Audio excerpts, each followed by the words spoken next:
Musim ini Barcelona benar-benar menjadi mimpi buruk bagi Real Madrid. Bagaimana tidak? Mereka baru saja merebut 2 trofi di 2 laga final secara beruntun. Pertama di laga final Super Espana, usai kalah dengan skor 5-2, dan terbaru di final Copa del Rey dengan skor dramatis 3-2. Dan tak sampai di situ saja, pada akhir pekan nanti, keduanya akan kembali dipertemukan dalam lanjutan La Liga Spanyol. Sebuah pertandingan yang sekaligus menjadi penentu siapa yang layak menjadi juara La Liga musim ini. Barcelona sendiri musim ini berkesempatan untuk memenangkan 4 gelar sekaligus. Mengingat Barcelona tampil luar biasa dengan permainan yang begitu solid di semua lini. Bahkan tak sedikit yang mengatakan kalau Barcelona kini disebut-sebut sebagai tim muda terbaik dalam sejarah sepak bola.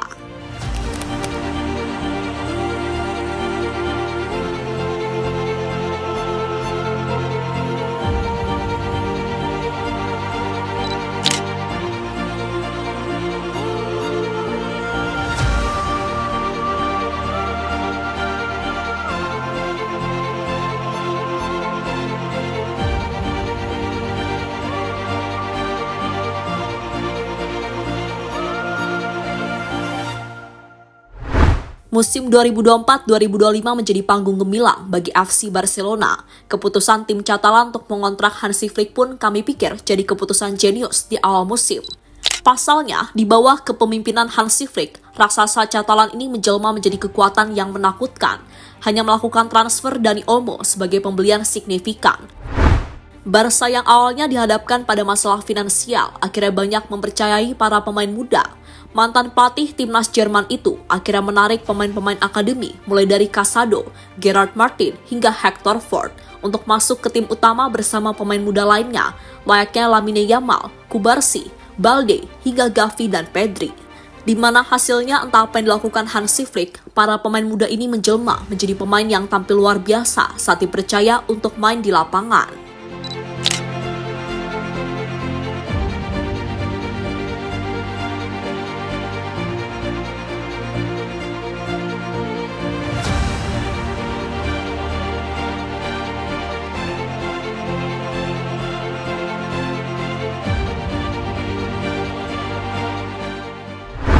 Bahkan dalam match terbaru melawan Real Valladolid, bek muda yang sempat terpental ketika menghadapi pemain-pemain tuwir Inter Milan, Gerard Martin, berhasil menjadi man of the match. Ya, Barca menyambangi Valladolid di José Zorrilla dalam duel pekan ke-34 La Liga 2024-2025. Kemenangan sangat penting bagi Barca untuk terus menjaga jarak dalam persiapan menuju gelar juara. Di sisi lain, Valladolid sudah dipastikan terdegradasi musim ini, jadi pertandingannya diprediksi berat sebelah. Tuan rumah sempat membuat kejutan dengan gol Ivan Sanchez di menit ke-6. Biar begitu, Barca berhasil bangkit dan membalikan kedudukan di babak kedua. Rapinya dan Fermin Lopez mencetak 2 gol kemenangan Barca di laga ini. Tambahan 3 poin mengukuhkan posisi Barcelona di puncak klasemen Liga Spanyol dengan 79 poin dari 34 pertandingan. Sementara itu, kemenangan 2-1 tersebut membuat nama Gerard Martin kembali menjadi sorotan. Bermain sebagai bek kiri Barcelona di laga ini, dia berkontribusi langsung dengan membuat assist untuk gol Fermin Lopez yang jadi penentu kemenangan Barca. Pemain 23 tahun ini juga tampil tangguh dalam tugas defensif. Tercatat Martin memenangi duel terbanyak di antara pemain lain di lapangan. Selama 90 menit bermain, Martin membuat 90 sentuhan bola dan 49 umpan akurat. Aksi dari kontribusi Martin diberi rapor 8,6 oleh FotMob, tertinggi di antara pemain lain di lapangan.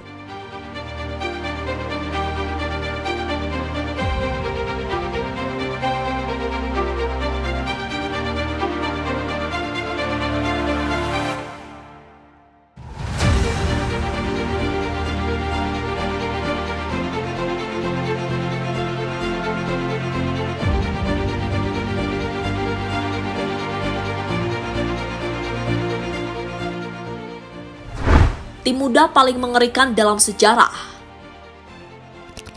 Selain Gerard Martin, musim ini bersama Hansi Flick, Barcelona benar-benar menjelma menjadi tim yang solid dan juga menjanjikan. Bahkan pemain-pemain muda jebolan Akademi La Masia yang berhasil menunjukkan kualitasnya di atas lapangan. Cubarsí contohnya, menjalani debut di usia 16 tahun dan mencatatkan rekor sebagai pemain termuda yang debut di fase knockout Liga Champions dengan usia 17 tahun 50 hari. Cubarsí yang sebenarnya sudah tampil di Barca bersama Xavi musim lalu, menjelma menjadi pemain yang jauh lebih kuat di musim ini bersama Hansi Flick. Sebagai defender, pemain 184 cm ini memiliki kombinasi yang langka. Ia punya kecerdasan taktikal, kemampuan distribusi bola, dan ketenangan di bawah tekanan yang membuatnya tampak seperti veteran meski baru berusia belasan tahun.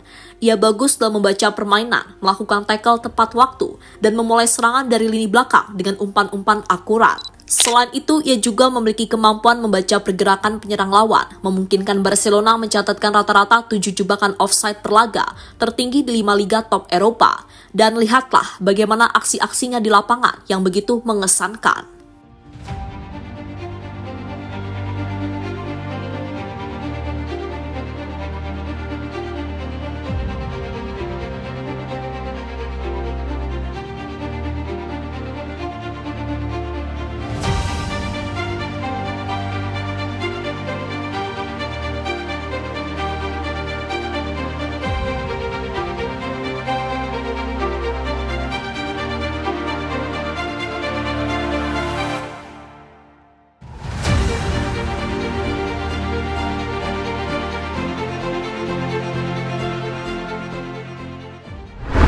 Selanjutnya, ada Gavi yang baru berusia 20 tahun. Ia adalah gelandang penuh semangat dengan intensitas tinggi dan kemampuan teknis yang luar biasa.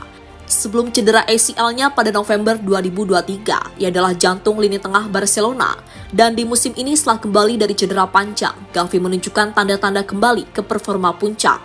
Di final Copa del Rey, Gavi yang masuk sebagai pemain pengganti memberikan dampak luar biasa saat energinya membuat dominasi lini tengah Barca tak terkalahkan. Bayangin deh, Gavi 2-3 tahun ke depan bakal kayak apa.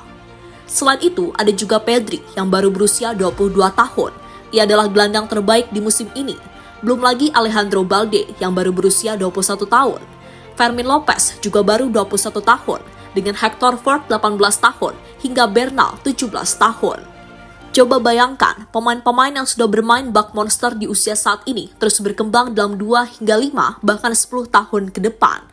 Ingat, 10 tahun lagi, pemain seperti Lamine Yamal baru 27 tahun dan Kubarsi baru 28 tahun.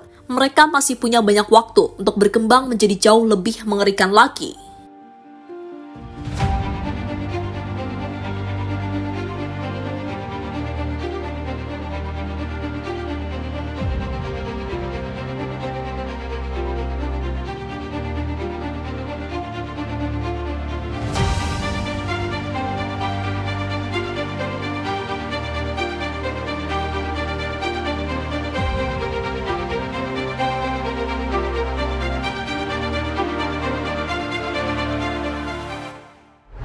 Real Madrid dalam bayang-bayang jelang El Clasico. Di tengah tekanan harus menang, Real Madrid juga dihantui resiko absennya 3 pemain kunci. Lucas Vazquez, Aurelien Tchouaméni, dan Dani Ceballos terancam akumulasi kartu kuning. Ketiganya sudah mengantongi 4 kartu kuning musim ini. Jika menerima kartu kuning lagi saat melawan Celta, maka mereka harus absen lawan Barcelona. Situasi ini membuat Carlo Ancelotti harus ekstra hati-hati dalam menurunkan komposisi tim. Rotasi bisa jadi solusi, tapi resikonya cukup besar. Tak sampai di situ saja, Madrid juga sedang diterpa badai cedera yang membuat opsi pemain sangat terbatas.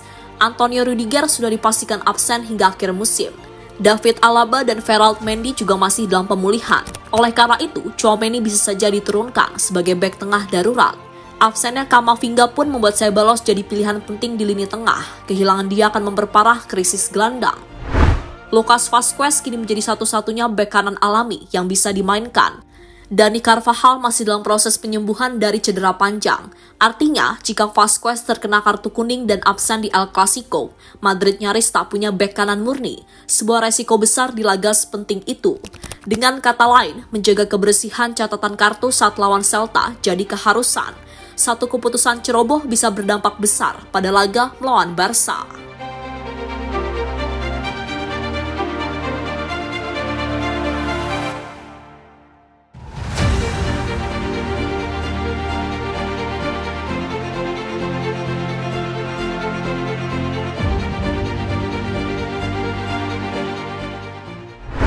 Sementara di sisi lain, melihat situasi sulit yang dialami Real Madrid tersebut, harusnya bisa dimanfaatkan dengan baik oleh pasukan Hansi Flick untuk kembali mencuri poin penuh. Karena bagaimanapun, kemenangan atas Real Madrid akan menentukan nasib Barcelona untuk tetap aman di puncak klasemen La Liga musim ini. Atau bahkan dengan 3 poin tersebut, Barcelona sudah dapat dipastikan bisa memenangkan gelar Liga musim ini, sekaligus memperbesar peluang Barca untuk memenangkan sextuple musim ini.